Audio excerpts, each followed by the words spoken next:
नमस्कार दोस्तों, मेरा नाम है आशीष राठौर। आज एक बहुत ही बड़ी इन्फॉर्मेशन लेकर के आ गया हूँ BEML स्लीपर वंदे भारत को लेकर के।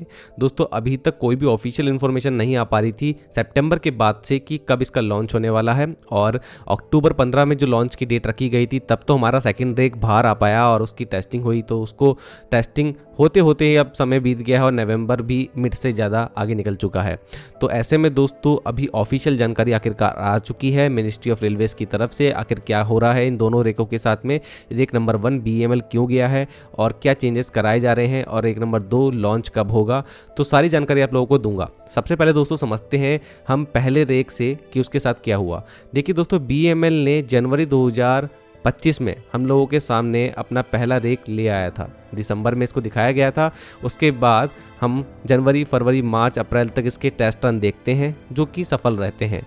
और इन टेस्ट रन के बाद में इस रेक का लॉन्च से रिलेटेड काफ़ी अटकलें थी कि ये कहाँ पे लॉन्च होगा, लेकिन कोई भी रूट फाइनल नहीं हो पाया। आखिरकार सितंबर में ये फाइनल हुआ कि दिल्ली से पटना के बीच में इसको लॉन्च किया जाएगा, लेकिन अक्टूबर में भी ये लॉन्च नहीं हो पाया क्योंकि इसके लिए एक रेक की और आवश्यकता थी जो कि 15 अक्टूबर के नज़दीक ही ये सामने आया और अभी उसकी टेस्टिंग चल रही थी। लेकिन इस सेकंड रेक की टेस्टिंग के दौरान हमें इन्फॉर्मेशन मिलती है अक्टूबर लास्ट में कि फर्स्ट रेक को BEML दोबारा वापस जाना पड़ेगा, और वो चला भी गया क्योंकि 28 अक्टूबर को मिनिस्ट्री ने कुछ मॉडिफिकेशन से रिलेटेड प्रोविजन फाइनल डॉक्यूमेंट जो है वो इशू करा, जिसके अंदर उन्होंने कुछ इश्यूज फ्लैग करे जो भी टेस्टिंग के दौरान सामने आए हैं उन विशेषज्ञों के द्वारा जिन्होंने टेस्टिंग के दौरान इस ट्रेन की हर एक एस्पेक्ट पे जांच करी है।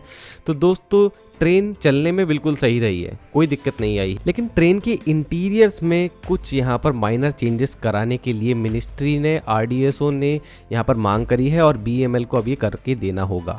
तो एक बात आप लोगों को 100% में क्लियर कर दूँ दोस्तों, खुशखबरी भी आप इसको मान सकते हैं। हम लोगों को लगा था ना कि फर्स्ट रेक के साथ क्या होने वाला है, तो दोस्तों ये रेक जल्द ही पूरे मॉडिफिकेशंस के बाद आपके सामने होगा और ये चलेगा। कमर्शियल रन इसके होके रहेंगे, ये बात क्लियर कर दी है मिनिस्ट्री ने।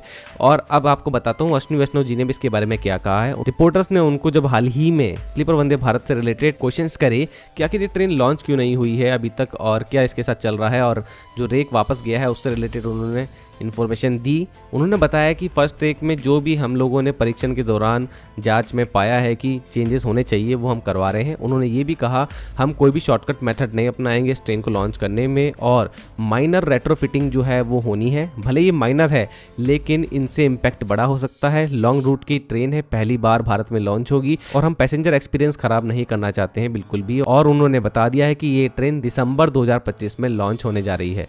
आई होप दोस्तों ये वाली डेडलाइन लास्ट डेडलाइन हो और इसको ज़रूर से मीट कर ले इंडियन रेलवेज। अब मैं आपको बताता हूँ दोस्तों फर्स्ट रेक में क्या यहाँ पर प्रोविज़न किए गए हैं, लेकिन सबसे पहले आप लोग सेकंड रेक के बारे में भी जान लीजिए। दोस्तों अभी जो सेकंड रेक की टेस्टिंग चल रही थी वो सफल हो चुकी है, और लास्ट ट्रायल जो कि COCR ट्रायल थे मुंबई सेंट्रल से अहमदाबाद के बीच में 130 km पर लिए गए, इसमें भी सफल रहा है। RDSO के मापदंड पर खड़ा उतरा है और यहाँ पर ये ट्रेन भी फर्स्ट रेक की तरह ही चलने में तो बिल्कुल हम लोगों को फिट दिख रही है, लेकिन RDSO और मिनिस्ट्री ने कहीं ना कहीं इसको भी वापस BEML बुला लिया है। अब दोस्तों ये रेक भी BEML जा रहा है, ये एक नई इन्फॉर्मेशन अभी निकल के आई है। तो अब पहला रेक तो RDSO की निगरानी में BEML में चेंजेस के लिए गया हुआ है और इसके अंदर भी हो सकता है कि कुछ चेंजेस हों। तो दोनों रेक के अंदर जो माइनर चेंजेस करवाने हैं उसके बाद ये दोनों रेक कमर्शियल रन के लिए उपलब्ध होंगे। अब यहाँ पर जो मिनिस्ट्री ने 28 अक्टूबर को जो डॉक्यूमेंट्स में प्रोविजंस के लिए कहा था यहाँ पर BEML को, वो आप लोगों को बताता हूँ दोस्तों।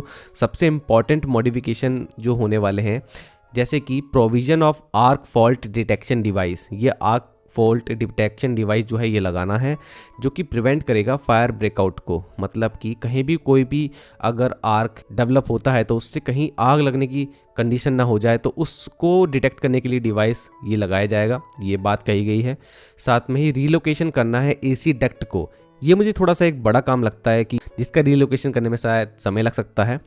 अगला काम उन्होंने कहा है कि प्रोवाइड करना है fire survival cable for CCTV। तो CCTV कैमरा जो इंस्टॉल्ड है कोच के अंदर, उसके लिए जो केबल यूज़ की गई है, अब वो केबल फायर सर्वाइवल केबल होनी चाहिए, मतलब फायर प्रूफ केबल भी इसको हम कह सकते हैं।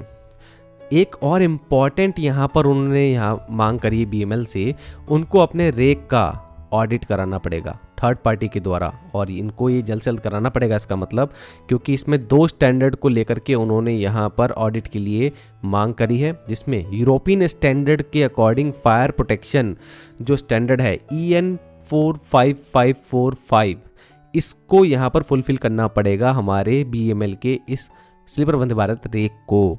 और एक और यूरोपियन स्टैंडर्ड है जिसको यहाँ पर मीट करना पड़ेगा, जिसमें यूरोपियन स्टैंडर्ड 15227, ये क्रैश वर्दीनेस से रिलेटेड एक स्टैंडर्ड होता है, जिसमें अगर क्रैश की स्थिति बनती है कितनी सेफ्टी हमारे कोचेस जो हैं वो प्रोवाइड करा पाएंगे पैसेंजर्स को, इसको ये दर्शाता है। इसके लिए कहीं ना कहीं थर्ड पार्टी के साथ यहाँ पे टाई अप करना पड़ेगा, तभी ये ऑडिट हो पाएंगे। दोस्तों, स्लीपर वंदे भारत ट्रेन हमारे देश की सबसे आधुनिक ट्रेन होने वाली है वंदे भारत चेयर कार के बाद में, और मुझे लगता है कि आज हमारे देश की सबसे मॉडर्न ट्रेन के अंदर सबसे ज़्यादा हाईएस्ट सेफ्टी होनी ही चाहिए, क्योंकि आज पैसेंजर्स इस ट्रेन में सफ़र इस ट्रेन की सेफ्टी को ही देख के करते हैं, तो वो सबसे बेस्ट इसका एक फीचर हो जाता है। अब आगे दोस्तों कुछ और माइनर चेंजेस है जिसको लेकर के यहाँ पर बताया गया है, जैसे कि इमरजेंसी अलार्म बटन और इसका इंडिकेशन साइन बोर्ड, ये अपर बर्थ में जो कनेक्टर कंसोल है उसके पीछे छुपे हुए हैं। तो अभी यहाँ पर निर्देश दिए गए हैं BEML को कि इसको ईजिली एक्सेसिबल बनाना होगा, क्योंकि अभी ये एक्सेसिबल नहीं दिखते हैं इतना, और फ्यूचर प्रोडक्शन में इसको आप चेंज करिए, तो ये भी बताया गया है। तो कहीं ना कहीं दोस्तों ये सेफ्टी रिलेटेड ही कुछ प्रोविजंस हैं जो देखने को मिलते हैं।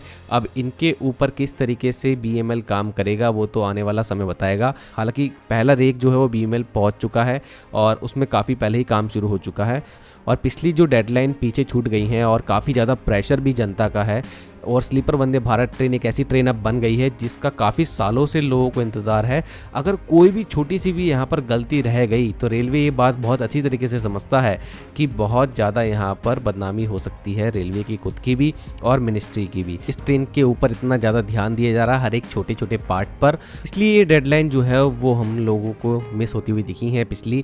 लेकिन दोस्तों अब ये जो डेडलाइन है दिसंबर की, अगर ये भी मिस हो जाती है तो कहीं ना कहीं रेलवे को इसके लिए बहुत ज़्यादा हीट जो है वो झेलना पड़ेगी, और जनता में रोष भी है इस वजह से। बाकी दोस्तों स्लीपर वंदे भारत से रिलेटेड कोई भी इन्फॉर्मेशन मुझे मिलती है आप लोगों को लगातार मैं देता रहूंगा। आज के लिए इतना ही। वंदे मातरम, भारत माता की जय।